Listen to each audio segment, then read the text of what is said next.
Okay, folks, this week our lecture is on Islam and its golden age. It is similar to last week in that it takes up issues of a major religious tradition, but it should be shorter and simpler this week for reasons that will become apparent shortly. I do want to contextualize that what we're doing with Islam this week is the second to last major content series that we have. So we're going to do Islam this week and the Middle Ages next week. And that's the end, right? Like it's the end of what we're supposed to cover. So in the week after that, there will be a short series, not a full lecture series, but a short series on how do we think about the difference between the pre-modern and the modern. And that's it. We're done. We're done with all of the content material that you are responsible for this semester.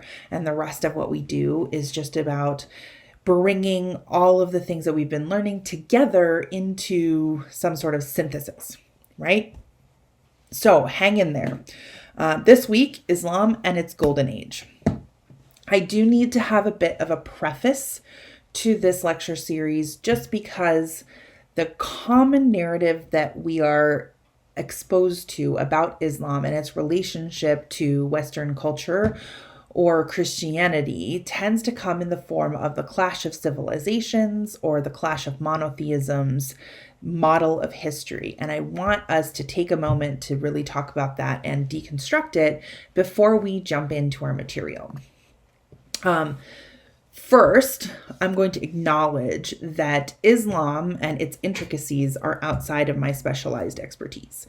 I am a medievalist and a historian of textual culture, but my focus has been primarily on the history of Christianity. And as far as it coincides with the history of Christianity, I'm also well versed in the history of Judaism and Judaic texts. So those are things that I'm familiar with. Islam, I only encounter generally as my field experiences it through the Crusades. And that can give us a very skewed perspective. So I'm trying to be very diligent in relying on the scholarship of people who know more to help me understand Islam in its historical context, and therefore to pass that on to you in a way that is responsive to what Islam means to people within its community. Most notably, the scholarship that I rely on is that of Reza Aslan. I've used him before. I used him discussing the histories of religion, his book God. I used his book Zealot to add historical context for Jesus. But in both of those cases, I have lots of my own expertise in those areas, and I can use what Reza Aslan is saying and situate it within my larger knowledge base. Right? But in this case, in the case of Islam, I have less understanding of that system from within its practices and within its history and culture. So I have to rely more heavily on Aslan, who is situated within its history and culture and practices, right? And this is how I want to make sure, this is how I am making sure that I'm responsible to and respectful of a tradition that doesn't belong to me. So teaching the history of religion in general can be dicey. In all the time that I have been teaching CH201, I have been teaching the same material, and I have only ever had one student get really upset about the Christianity lecture because they deemed it to be somehow teaching against Christianity in order to teach its textual history. So I want to engage with that a little bit because the other implication here was that I was unfair to Christianity by teaching its textual history and origins, but I was favorable to Judaism and Islam by doing the same thing. So let's stop, take a deep breath, and let's think about the implications of that, right? For folks who are very invested in a particular history of any faith, learning the history of how that religion came to exist is probably going to be different from the sacred history that the religion tells about itself. And that's normal for all religions. And sometimes those two things can be difficult to reconcile. Sometimes people don't have any issue and they're like, okay, so there's a historical version of this sequence of events, and then there's the sacred version of this, and they have two different spheres. The historical version is concerned only with a kind of outer series of facts, and the sacred version is also concerned with something higher, something more than just what happened. In his book on Islam, right, No God But God, The Origins, Evolution, and Future of Islam, Aslan articulates the difference between history and sacred history in a way that I really like. We've been using the terminology origin myth, and I think that applies here. Asterisk. In his words, this is how he expresses it. Religion must be understood. It must be understood is not faith, right? Religion and faith are different things.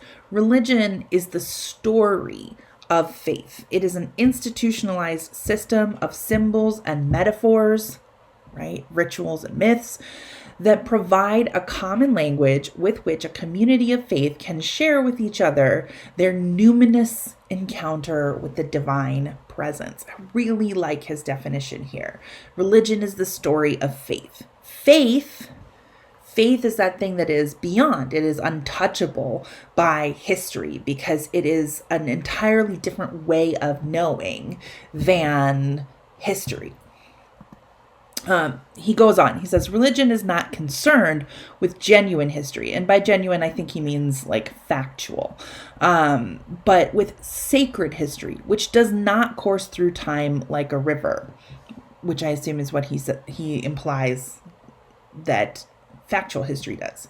Rather, sacred history is like a holy tree whose roots dig deep into primordial time and whose branches weave in and out of genuine history with little concern for the boundaries of space and time.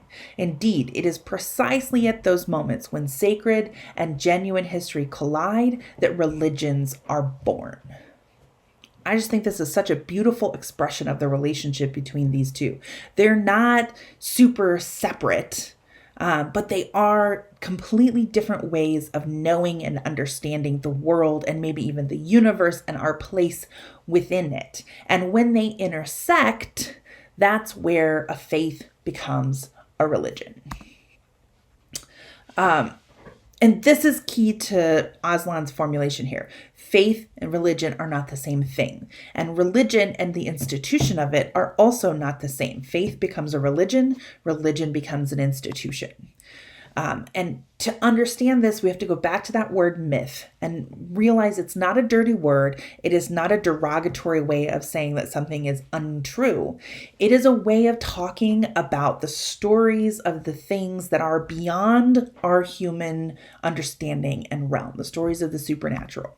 And as Aslan says, myths are always true. Right? That's their function. That's why they exist, because they inherit both legitimacy and credibility. Not because they are historically true, but because they ask the question, what do these stories mean?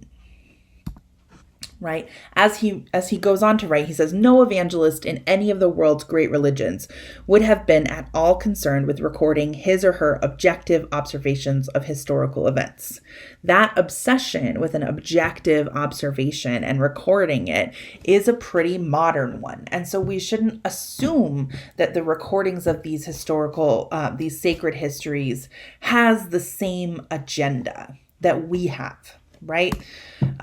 What Aslan says instead is rather they were interpreting those events in order to give structure and meaning to the myths and rituals of their community, which then in turn provides future generations with a common identity, aspiration, and story. After all, he says, religion is, by definition, an interpretation. And by definition, all interpretations are valid. However, some interpretations are more reasonable than others. Or you may have heard the phrase, some valid interpretations are more valid than others. And he cites the Jewish philosopher Moses Maimonides, who's medieval, and who says, it is reason, not imagination, which determines what is probable and what is not.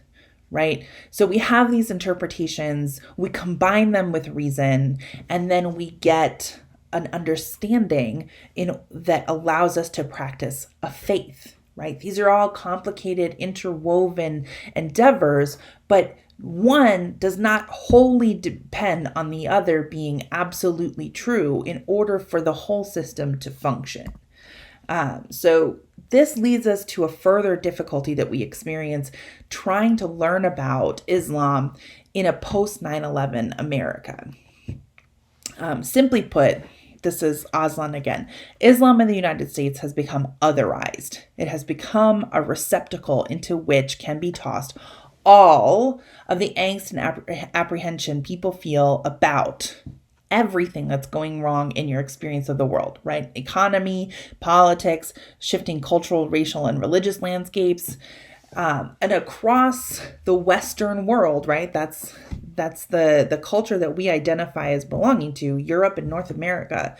Whatever is fearful, whatever is foreign, whatever is alien and unsafe is being tagged with the label Islam. And we can see this specifically in the ways that folks who are not Muslim nevertheless get targeted for hate crimes and aggression, even though they don't belong to this culture at all, but they get grouped in as somehow being not American and therefore scary Islamic and potential terrorists. In fact, this became so true that Aslan had to write an updated edition of the book where the majority of it stayed the same, but he added a preface in 2011 to his 2005 book because he felt like he had to respond to the rising trend of Islamophobia in America. He said specifically, everything that is currently being said about Americans' diverse Muslim population, which is that they are foreign and exotic and un-American, all of that was said in a different time about Catholic and Jewish immigrants nearly a century ago. And I think it's worth pausing to note that the president-elect, Joe Biden, is only the second Catholic to ever be elected to the presidency after JFK. Like, that's how much we as Americans identify our core identity as Protestant, not just Christian, but Protestant, right? We have never had a Jewish president. And I know that's one person who doesn't totally represent the rest of the country in a kind of demographic way, but it is a figurehead that stands in for what is America. And we can learn a lot about who we think we are based on who we choose to represent us, right?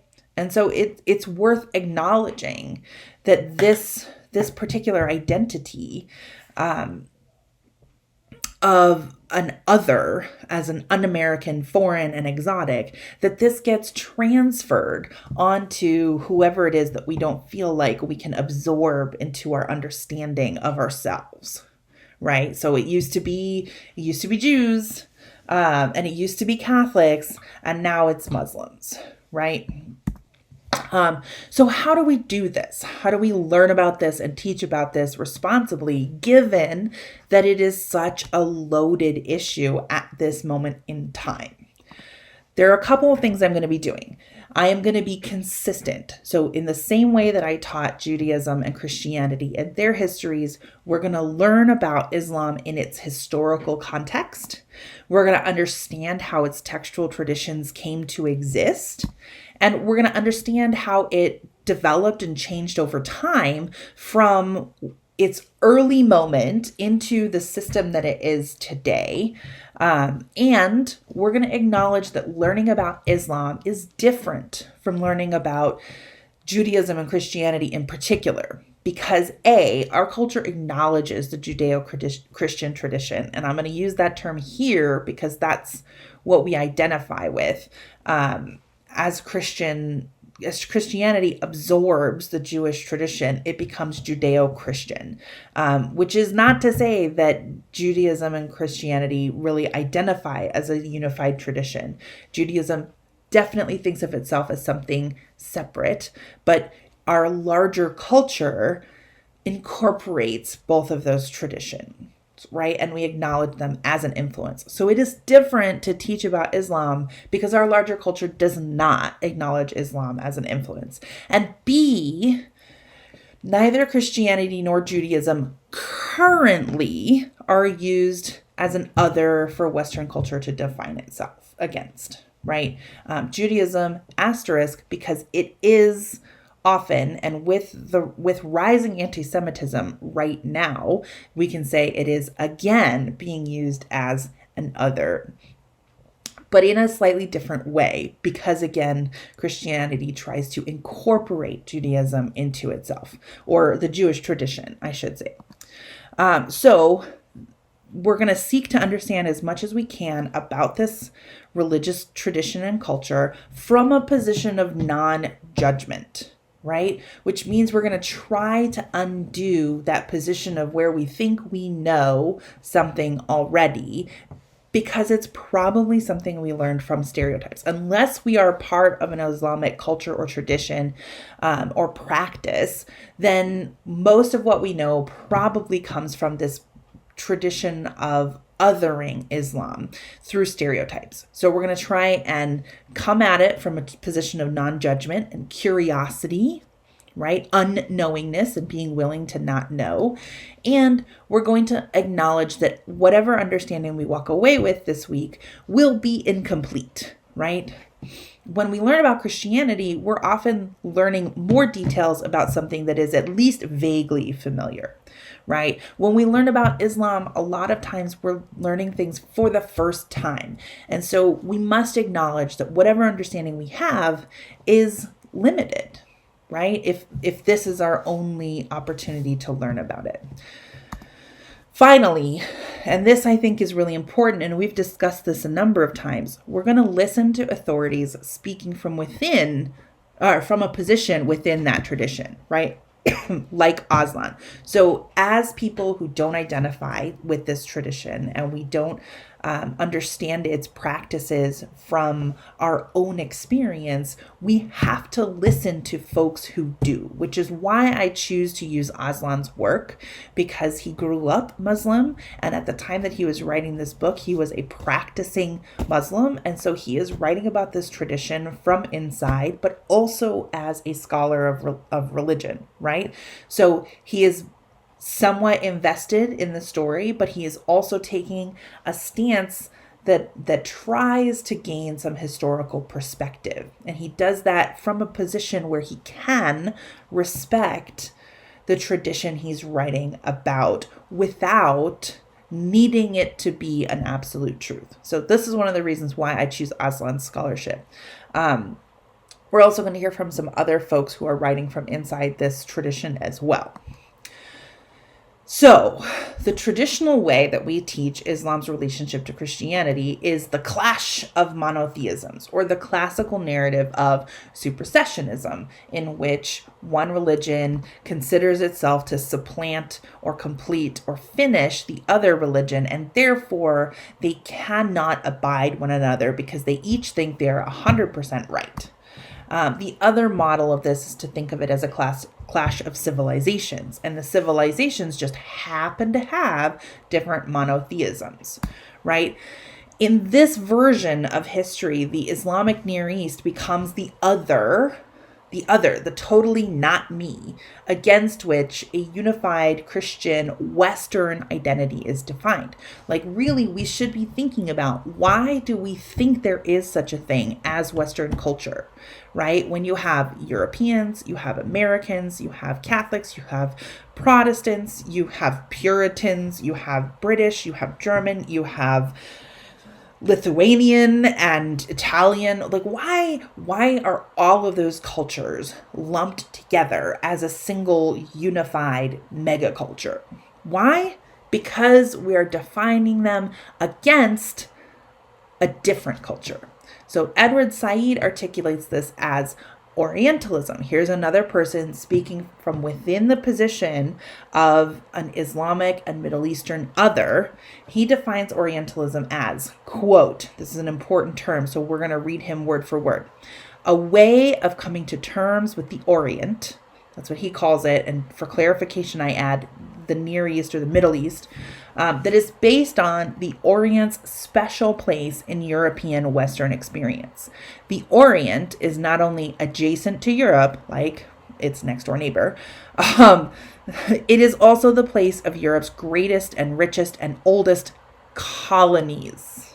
The source of its civilizations and languages, right? If you think about Mesopotamia, you think about Proto-Indo-European, its cultural constant, right? It is kind of always there and always different. And one of its deepest and most recurring images of the other. Always something different from whatever is happening in Europe. In addition, the Orient has helped to define Europe, or the West, the Occident, as its contrasting image, idea, personality, and experience. So whatever you define the Orient as, the West is the opposite. And in fact, the whole function of defining an Orient, a single unified East, is to be like, we are not that. Whatever the opposite of that is. So it's not necessarily important that in the way we define it is accurate. It is just whatever we don't want to be.